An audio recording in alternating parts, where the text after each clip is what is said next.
चलिए friends, question number 42 देखते हैं।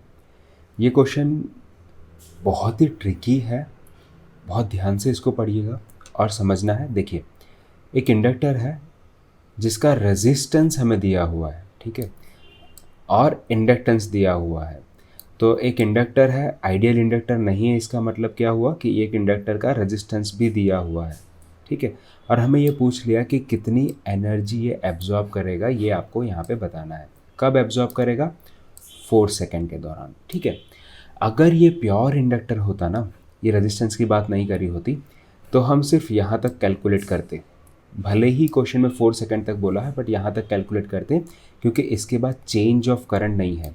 चेंज ऑफ करंट नहीं है तो वहाँ पे कोई भी एनर्जी स्टोर नहीं होगी, ठीक है, कोई फ़र्क नहीं पड़ने वाला। एनर्जी स्टोर इस पार्ट में होने वाली है, ठीक है, यहाँ तक पता चल गया। तो फिर इस रेजिस्टेंस की वजह से क्या इस क्वेश्चन में फ़र्क पड़ेगा?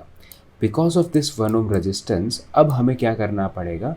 एडिशनली हमें कैलकुलेट करना पड़ेगा यहाँ से यहाँ तक कितना पावर डिसिपेट होता है, यानी कुल मिला के यहाँ पे कितना पावर डिसिपेट होता है प्लस ये कितना पावर एब्जॉर्ब करता है, ये हमें इस क्वेश्चन में कैलकुलेट करना है।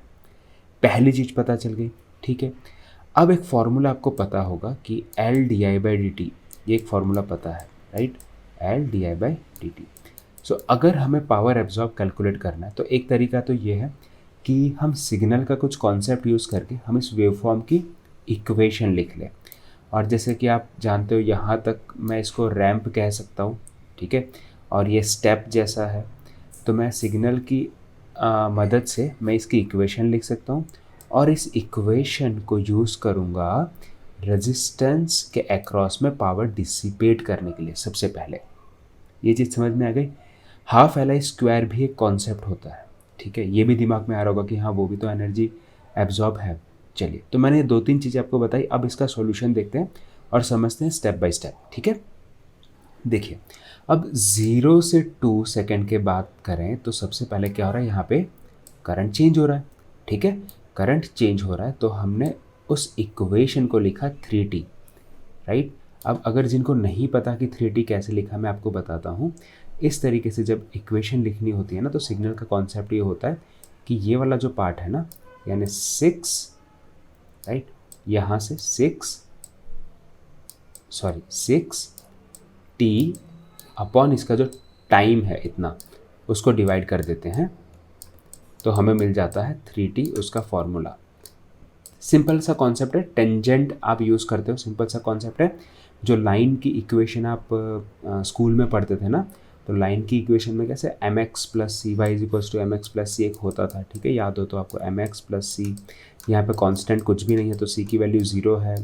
ये क्या है, ये टी है आपका, एक्स के जगह पे टी है।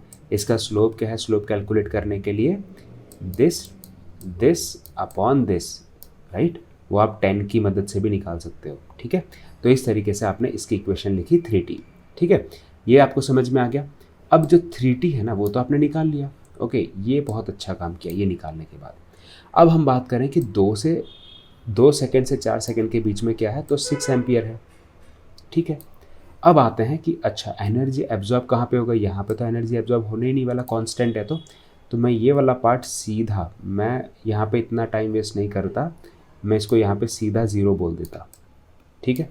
तो अब हमें ये वाले पार्ट में कैलकुलेट करना है, जैसे ऐसे ऐसे बढ़ रहा है तो, ठीक है, मतलब ये अगर करंट ऐसे ऐसे बढ़ रहा है तो उस केस में वो कितना एब्जॉर्ब करता है, ठीक है। सो अच्छा, L D I by D T, ये इक्वेशन यूज़ करना है, इसको आप डायरेक्टली याद कर लो फिलहाल के लिए, ठीक है। So L I D I by D T 0 से t, ये इक्वेशन आपको यूज़ करना है। 0 से t के जगह 0 से 2 सेकेंड ले लेंगे, ठीक है। D I by D T है, उसको इंटीग्रेट करोगे तो क्या मिलेगा, ठीक है, ओके। एल की वैल्यू 2 है, आई की वैल्यू आपको पता है, ठीक है। D I by D T यानी स्लोप आपने कैलकुलेट करके रखा है 3t, वो आपने यूज़ कर दिया। And D I by D T जब आप इसको डिफ्रेंशिएट करोगे तो आपको मिलेगा 3, है ना, इसको डिफ्रेंशिएट करोगे तो टी कैंसिल हो जाएगा, 3 मिलेगा, तो वो ये वाली वैल्यू आ गई। समझ में आई? मैंने हर एक वैल्यू को इसलिए यहाँ पे बता दिया ताकि आपको कन्फ्यूज़न ना हो, ठीक है। चलिए, अब जब आप इसको सॉल्व करोगे तो इसको आप इंटीग्रेट करोगे, राइट, इस वाले पार्ट को, बाकी सब जो भी, और इसको, ठीक है, बाकी जितना भी कांस्टेंट है सब बाहर चला जाएगा, 18 बना देगा। टी डी टी को इंटीग्रेट करोगे टी स्क्वायर बाई 2 हो जाएगा और 0 से 2 वैल्यू पुट करके आप 36 निकाल लोगे। यानी कि हमने क्या किया, इस पार्ट में जितना भी एनर्जी एब्जॉर्ब किया ना उसको हमने क्या किया, कैलकुलेट कर लिया। ठीक है, समझ में आ गया। अच्छा, आप कहोगे कि चलो मैं आपको यहाँ पे बता भी देता हूँ कि एनर्जी एब्जॉर्ब को हमने कैसे लिखा है। देखो, एनर्जी एब्जॉर्ब यानी क्या होता है, ई ये क्या बन जाएगा, ई इज इक्वल्स टू ये बन जाता है, right. So power is equals to क्या होता है, वी आई होता है, राइट। एनर्जी के लिए हम टी से मल्टीप्लाई कर देते हैं, तो ये वी के जगह पे ये लिख दिया और आई आ गया। समझ में आया? तो इसलिए हमने यहाँ पे ये फॉर्मूला लिखा है, या फिर आप डायरेक्टली भी याद कर सकते हो।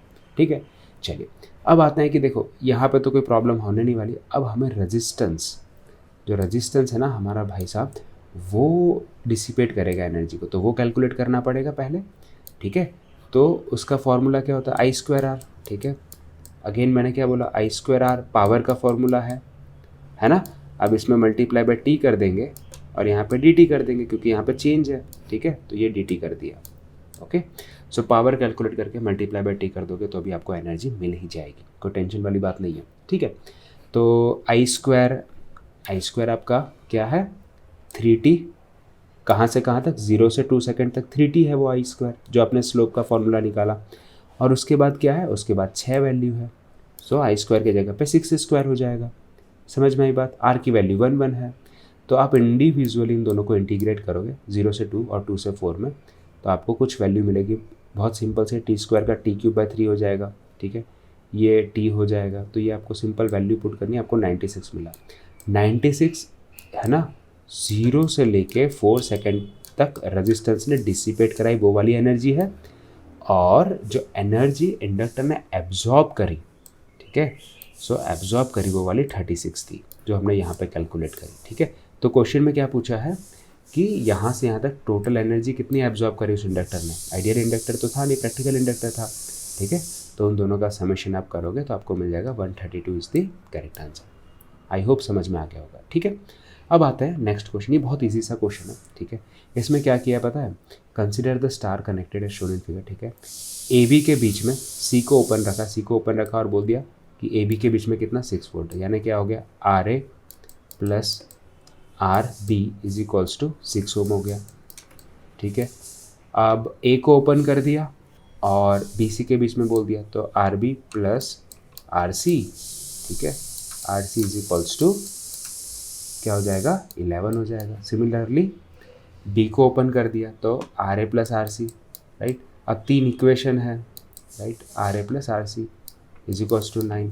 कुछ भी नहीं करना, सिंपल सी बात, देखो आप इन दोनों को कंपेयर करो। ठीक है, आर बी के टर्म्स में, और आर ए आर सी निकाल लो।